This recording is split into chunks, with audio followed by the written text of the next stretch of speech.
This video is sponsored by Manta Sleep. I'm so sorry, Joe. I'm so sorry. Please don't make me go through you. This mission is terminated.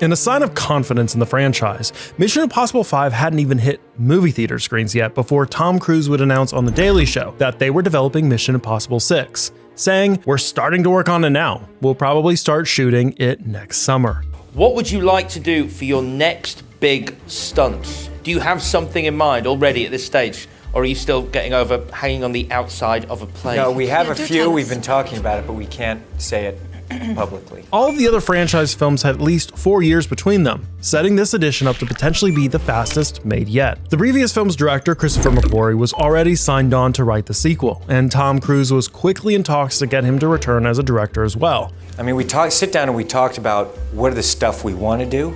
Yeah. You know?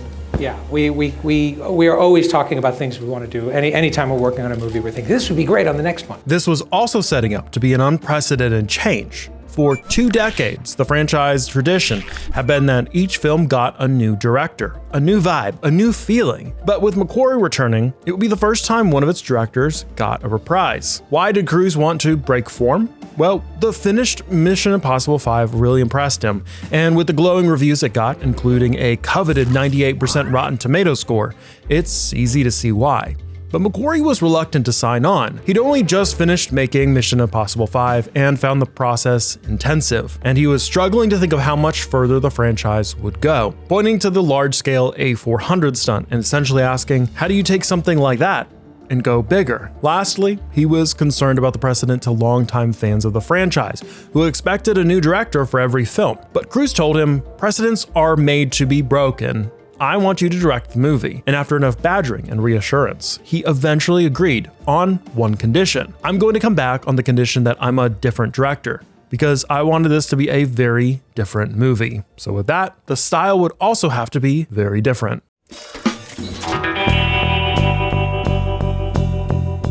The change they came up with was a darker tone, with more character development for Ethan and more emotion. As McQuarrie put it, a little less fun and a little less flip. At the very beginning of this project, I went to Tom and said, if you could only do one thing in this movie, what would it be?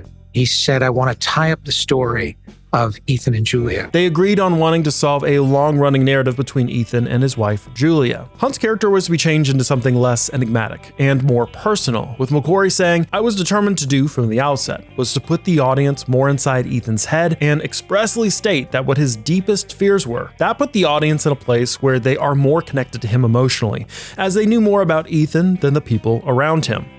That made me really excited because the love story felt unresolved.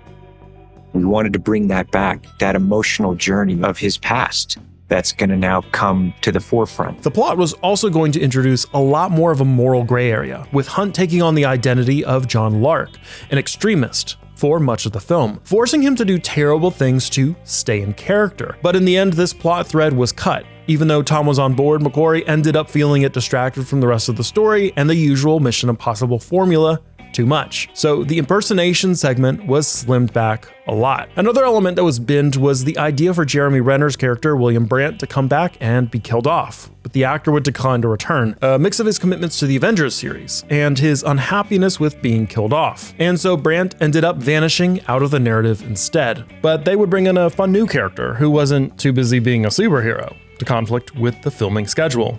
Henry Cavill, who plays Walker in the film, is something of a wild card in our story. He's the director of the CIA's #1 assassin. He goes and takes out people who you can't capture. I just thought this guy is really talented, and he came to this film and he really brought it. The scripts continued to be ironed out, but time was ticking. Remember, Tom Cruise said that they would begin shooting next summer, in the summer of 2016. Well, that highly ambitious target was not going to plan. By July 2016, they had not begun production and were reportedly having script trouble, risking the project going belly up. That was eventually resolved, but things didn't get back on track, as there were money problems. One of the things that almost derailed Mission Impossible 3 was Cruise's sizable paycheck coming out of a planned profit participation agreement for the film. He managed to save that production by agreeing to his pay cut, but 3 films later, he once again pushed for the same kind of deal, to the displeasure of Paramount. The clash led to pre-production being stalled. However, a month later, these issues were hashed out in private, allowing pre-production to continue, although on a delay that pushed back the schedule further. Cruise's shoot by next summer turned out to be a summer later than expected. Initiating satellite connection to mission control. The sky is high, but east is west. Welcome back, Operative 207. We will be conducting your psychological evaluation before the last phase of your mission as Oil Baron Salvo Krolowski. Are you ready to begin? Yes. During our evaluation of your performance, we have noticed a decrease in your sleep cycle. As you are staged in a location that has a 24-hour sun cycle during this time of the summer, is this causing your sleep loss? Yes, that's correct. Does R&D have a solution for me? We have worked out a deal with our sponsor, Mount to Sleep, who has provided us with a groundbreaking sleep apparatus. These sleep masks provide true 100% blackout for deeper sleep. These masks are completely adjustable to your specific measurements. The premium material with C-shaped eye cups for side sleeping will keep you cool and comfortable with the perforated foam. This is also perfect for in-flight travel, or if you need to catch some sleep while you're holed up waiting for your target to arrive. Check out Man to Sleep here, your link, or click the link in the description, and make sure to use the code Voyager for 10% off your order. Now, get some sleep before the next phase of our mission.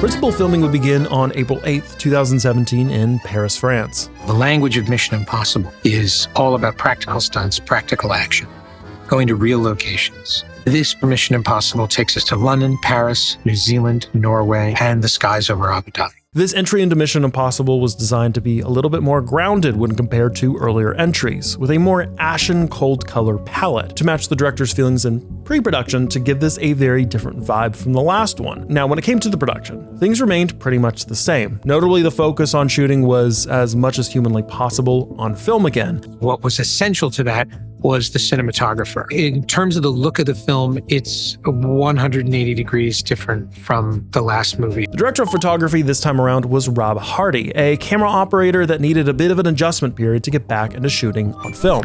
And that's because Hardy did something quite uncommon as the director of photography. He would be shooting the A-cam. After getting back into it, he loved the relative simplicity of shooting on film. However, a digital concession or two were made, using a then brand new Panavision DXL, which had the ability to shoot in 8K. This digital camera was used for aerial shots, for which the film would have been perfectly adequate as well. However, it would have been complicated filming in a helicopter, as film mags need to be reloaded, and combined with the decision to shoot much longer takes, it was on the whole a lot better to opt for a digital camera in this specific case. This film is shot on both film and digital. I'm a huge lover of film and do everything I can to preserve it. At the same time, I'm not an absolutist. There were certain sequences where film just wouldn't have been practical. Special circumstances aside, however, the Panavision Millennium XL was the camera of choice. It is a rather silent 35mm film camera, which could be easily converted for Steadicam or handheld shooting, for which Hardy preferred using wide-angle lenses to get up close and personal with the action, which is a preference that Tom Cruise picked up on and continuously made jokes about during production. As Hardy said on his interview with Kodak, "Chris and Tom ribbed me about quite a bit during production. I think it's the first time I've ever heard anyone string together an entire thread of jokes based on the continued use of wide-angle lenses." Tom's other favorite joke would be to insist that I would personally shoot him flying helicopters from inside the chopper at 9,000 feet, handheld, with him in the pilot seat. He found that continuously amusing. All of this to say, Mission Impossible Fallout was quite a challenge for the director of photography, and also a big challenge for the head star of the movie, as he would attempt even more neck-breaking stunts As usual,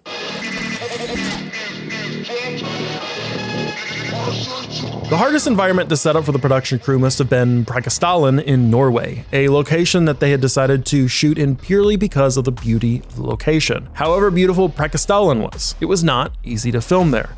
This location basically had zero infrastructure that would allow easy transport of materials up to the rock formations where the crew needed to film.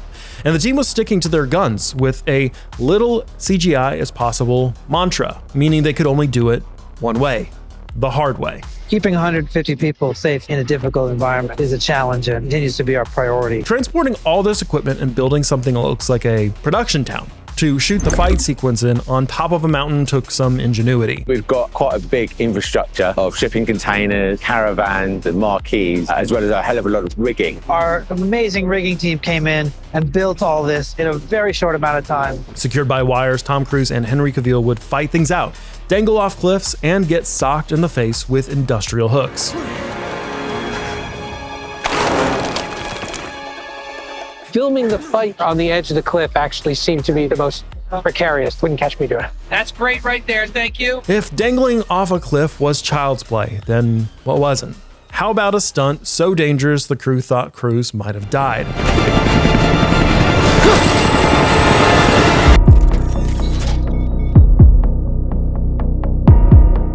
A helicopter, a rope, and Tom Cruise. What could possibly go wrong? We were scouting an airfield in a remote part of New Zealand. I got in the helicopter and we flew out to this location. We saw a helicopter pick up a payload and just kind of fly away. And McHugh looked around and said, Tom could hang from that? I suddenly realized, oh my God, I've got the stunt. The task was simple for Cruise. Just secure yourself with a black wire that can be rotoed out during rig removal later. Hold on tight to the rope attached to the helicopter and don't let go.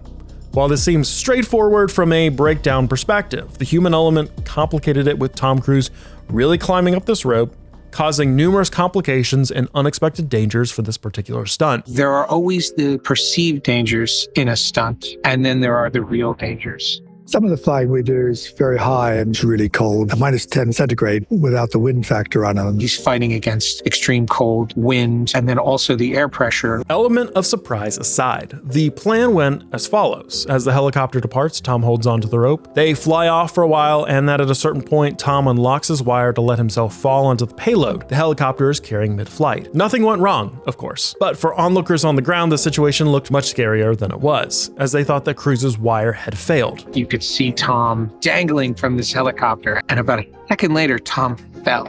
There was an audible gasp from the crowd. We heard on the radio, I think we just lost Tom. Luckily, everything went well. But the scare aside, there were still some difficulties up there in the sky.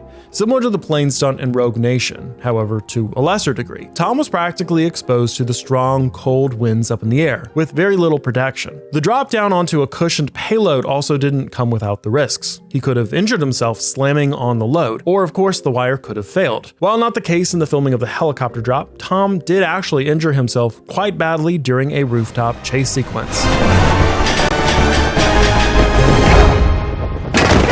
So you see, I'm wearing 2 wires. They're basically just safety wires because I go at a full tilt and I'm sprinting as hard as I can and I hit the side of the wall and that's the stunt. It's one of those things. I'm supposed to have that level of impact hitting the wall. I just put my foot out, tried to soften the impact. I knew instantly it was broken. Here we go. Look at... And now watch that. Watch this.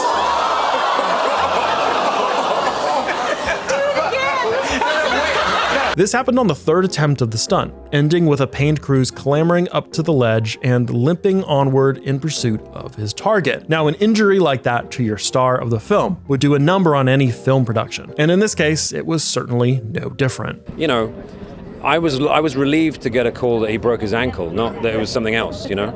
It says a lot about this film, that you can look at a text that says Tom's broken his ankle and say, oh, thank God. While the injury made it into the movie, Cruise had to film his fight sequence on the mountaintop, suffering from his sprained ankle, and he was temporarily taken out of commission for the production, which is disastrous for any film made at such a breakneck pace. He was told immediately afterwards by doctors, they said, you won't be able to use it or put weight in it properly until like 6 months from now.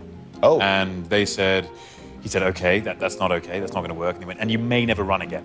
6 weeks later, he was running again. And in the entire franchise history, This was the first time Tom Cruise doing his own stunts came close to costing them, which is a reminder of the downsides of having the headlining star of a movie be the main stunt guy. At this rate, it is basically impossible to separate Tom Cruise from his stunts. The main attraction to Mission Impossible to many fans, and for the marketing purposes of course, is that, wow, he really did it factor after all. Would cinemagoers like to watch a new entry into the series knowing that Tom takes much more of a backseat? Even if that would be understandable, taking Cruise's age into account, while there's no good way for us to say what filmgoers would do, there likely would be a bit of a hit to the box office numbers and the marketing department at large. In the end, it's very much a risk versus reward scenario. Tom, as the main shot caller for these movies, very well could step back and make things a little easier for the crew and himself. If he can't get injured, then there's no risk and a halt in production. No one would need to sweat bullets every time their headlining star attempts something insane. But maybe that worry is all worth it, as in the end, that is just what Cruise really wants to do.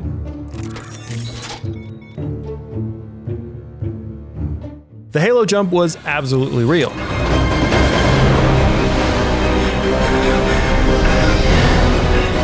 But it took a lot of work and ingenuity to get it right, requiring over 100 jumps to finally get the footage that they needed. As usual for Mission Impossible, this was a deadly affair.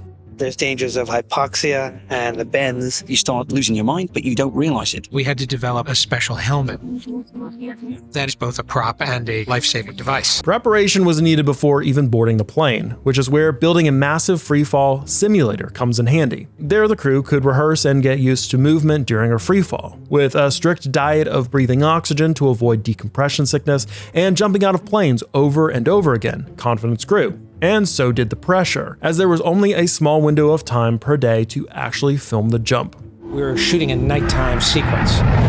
The light has to be perfect. We only get one shot a day. We have to shoot it as close to sunset as we can, so we have exactly 3 minutes every day to get the shot. In order to actually get those Halo jumps filmed, the cinematographer had to jump backwards out of the plane with a head-mounted camera, one that looks an awful lot like a red weapon dragon. So for a lot of technical reasons, we went with the digital, and I was a little bit nervous about it. But the truth is, if we're doing our job and you're engrossed enough in the story, most people don't even notice the aspect ratio change. They don't see it go from widescreen to IMAX.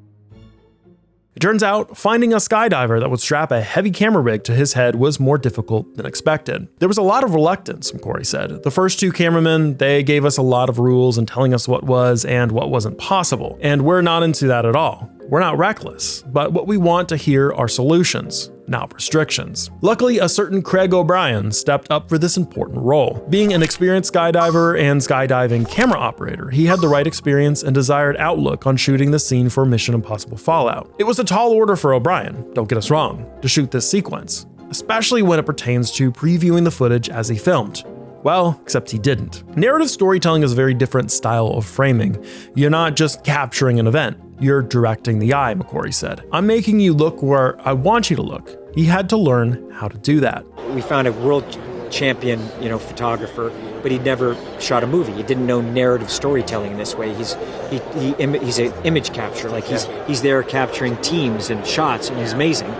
But we needed narrative composition.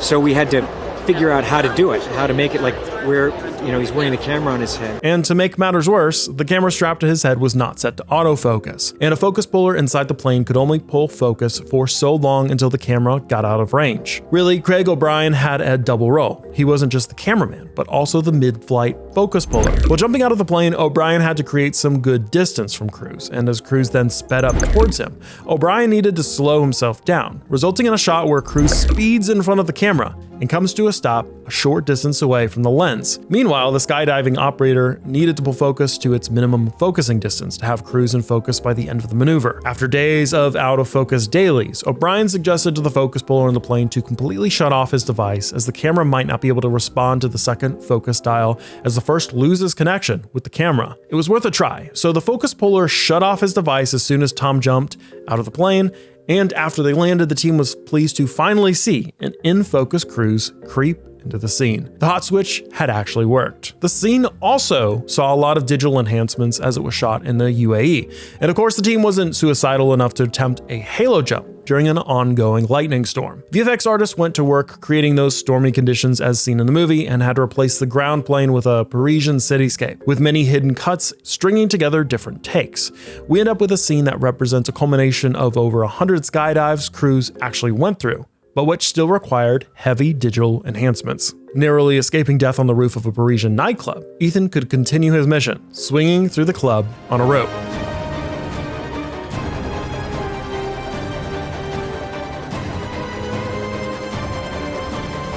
What is more impressive than the stunt here, actually, is the interior design of the club. The Grand Palais normally is empty inside, requiring a team of lighting guys, riggers, and prop masters to come up with a plausible and visually stunning high-end nightclub. Literally. We built a nightclub with all of these incredible lights. Modifying the interior is quite an affair, needing structural engineers with which they could make modifications within the structure, paying utmost attention to not damage the building. The lighting rig in the Palais consists of VFML blades, the lighting ring. On top of that, we've got sun strips, alpha beams, sky panels, all in all quite a lot of equipment to go in within 36 hours. That was the real achievement. The French production crew, though, have been fantastic.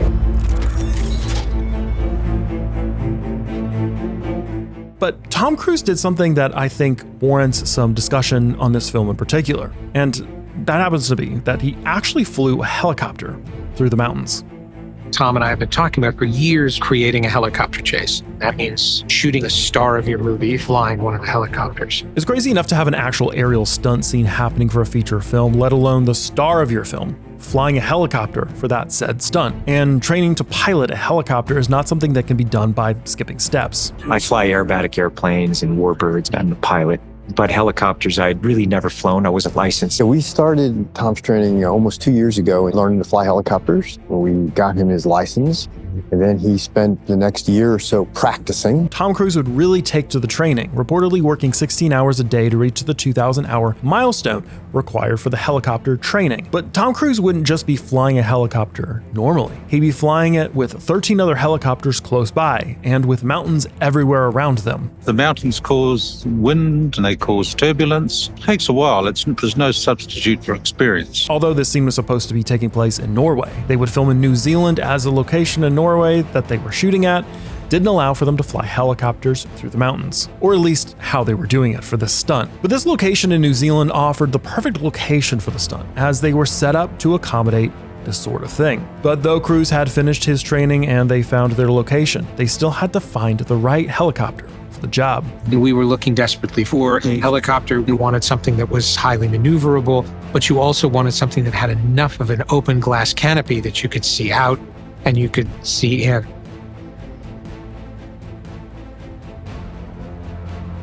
Now that they found their helicopter, they would develop a whole new camera system to capture Cruise's performance, because not only was he flying a helicopter, but he was also acting while doing it. Well, in the 15 years that I've been building camera mounts, we always try to get the camera mounts as close to the aircraft as possible, because the tighter end you get, the more stable they are. But now we're seeking to put them way out in space, and that's been a challenge.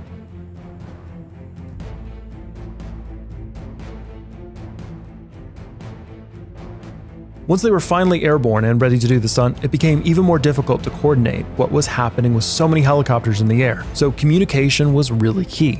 We're flying in the mountains. It's some of the most dangerous conditions to fly in, and you have to really know what you're doing because the mountains can kill you.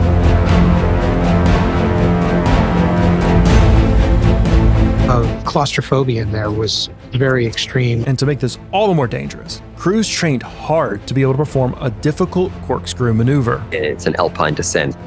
The risk of that is you can overspeed the rotor head and the blades.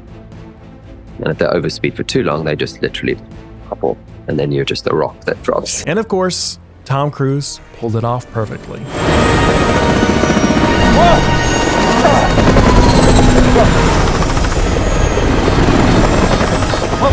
too much. Production would finally wrap up on February 22nd, 2018, 10 months after it began. And despite a little problem with Henry Cavill's mustache because of Justice League's reshoots, which I'm sure you're aware how that went, Post-production was fairly smooth. Fallout would go on to be the most successful Mission Impossible film, racking in $791.7 million in worldwide box office revenue, virtually guaranteeing the return of Cruise and McQuarrie to the franchise. And of course, you can hear the story of the complicated production of that one, Mission Impossible 7: Dead Reckoning, right here.